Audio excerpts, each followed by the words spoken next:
Yo, what up guys, Ross Scouts here, and in this video I'm reviewing Heretic. Alright guys, so as you can tell I'm not home, but I can be. Ready?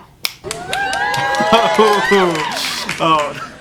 Anyways guys, I'm out of town, but I still want to try and get a movie review out, and so I went to go see Heretic.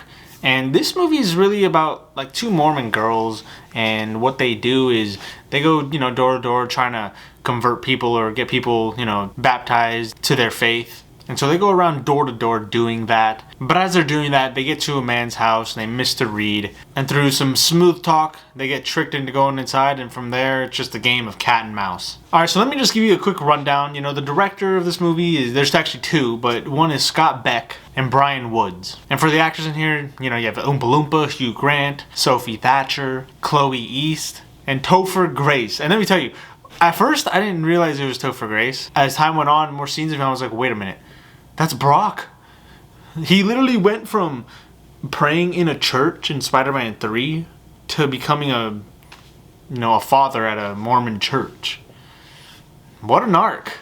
But for me personally, I love Topher Grace, just from Spider-Man alone. So I'll always, like what he's in. But he was in this, and that's basically the main cast. There wasn't a lot of people in here. It was just the two girls, Hugh Grant and then Topher Grace here and there. Alright, now for the budget in this movie, I couldn't find any numbers, but this movie's projected to make around 8 to 10 million opening weekend, which isn't bad for a smaller size movie. The runtime for this is about an hour and 51 minutes, and it's rated R, obviously. This is kind of like a psychological horror movie in a way, thriller. And the ratings for this movie, or the reviews, aren't too bad right now. It has a 93% on Rotten Tomatoes and a 7.2 on IMDb. So overall, this movie, it's kind of like a smaller movie. I'd say not really the most anticipated movie either. And it's just a different movie, a movie about religion, but it's also like a thriller horror movie. So you got, both of those combined into one. And personally for me, I saw this trailer and I was like, man, that might be actually an interesting movie, because I'm, Christian myself. And so just seeing movies like that talk about stuff and certain religion and stuff, I thought was going to be interesting, to say the least. And so for me, that kind of drew my attention. But I can understand the general audience, look at this movie, like it looks kind of dumb. But after watching this movie, I gotta say, I think that's where the movie lands, though. It's just a smaller tier, not highly anticipated movie. People are going to watch, and people are probably going to enjoy for the most part, 7 or 8 out of 10. But overall, it's just like a solid lower tier movie. Now let me get into some of the pros and the cons, so you guys can get a better understanding where I'm coming from. And we'll start with the pros. So the first thing I want to say is they get into the movie pretty quick. They start the movie talking about condoms and stuff like that. So that's a good way to start the movie, capture your audience. The first impression, condoms and sex and stuff. That's good, yeah. But besides that, the movie gets going right away. They're talking about what they believe, and then they go to Mr. Reed's house, within the first, I'd say 5 minutes or so. And so that was good. It picked up, and you got where it needed to go quickly. And throughout this movie, they raise good points, especially Hugh Grant's character in here, Mr. Reed. He raises good points about religion, and it really makes you think whether you believe in religion or you don't believe. It makes you think of certain things, people will say about your religion or people say about a religion itself. And so it makes you think, and it does a good job of that. Along with that, this movie is pretty suspenseful, where you just want to know what's going to happen next.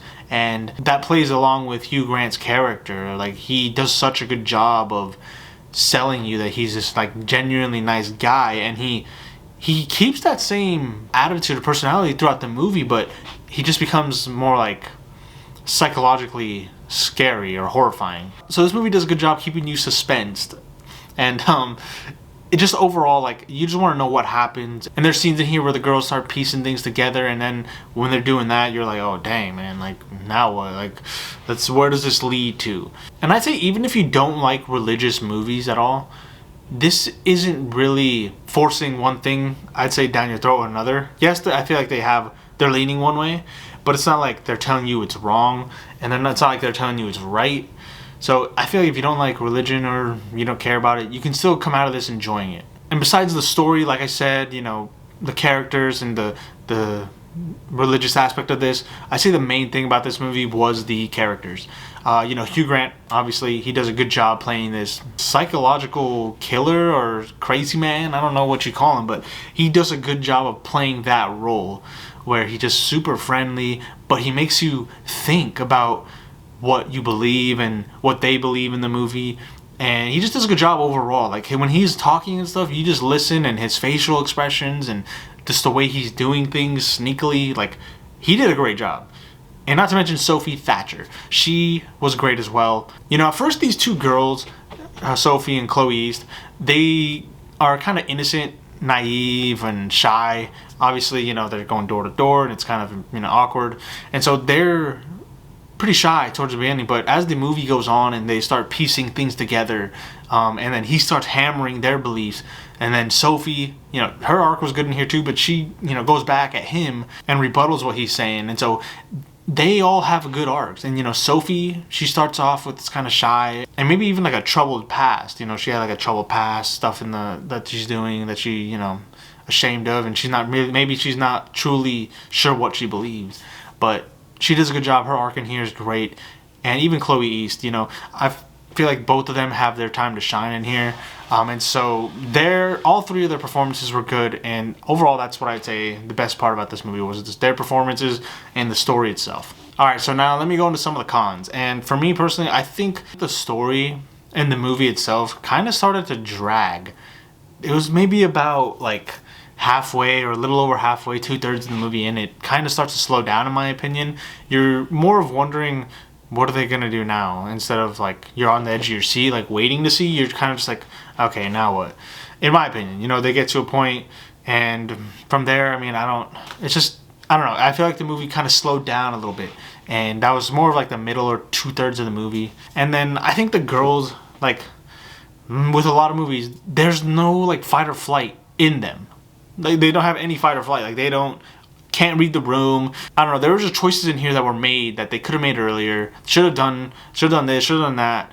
And so I don't know. It was just weird in that aspect. And just overall, the ending, I feel like they had something going good for them. The movie was suspenseful and everything, and then the ending itself, like the ending, was kind of corny.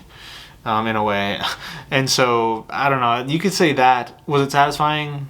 In a way, but overall, I just think the ending wasn't really that good. I think, you know, the first latter part of the movie was better than the second half, but even then, you know, you're already invested into it and you got to see it through. And with that being said, I'll probably rate this a salty popcorn. Not saying you shouldn't watch it in theaters, but I feel like this is a movie you can wait to rent or stream. Like, there's no need to watch this in theaters. But it is a good movie for the most part. Would I watch it again? Probably not. But that's just me. You know, I feel like it's just one of those one and done. You know, you can't really add much to it, and you can't really watch it multiple times, I feel like. But those are my thoughts. You know, comment below what you guys think, and if you agree or disagree with me.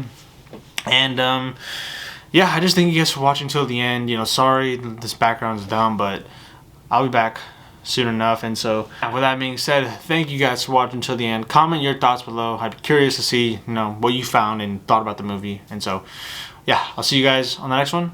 Peace.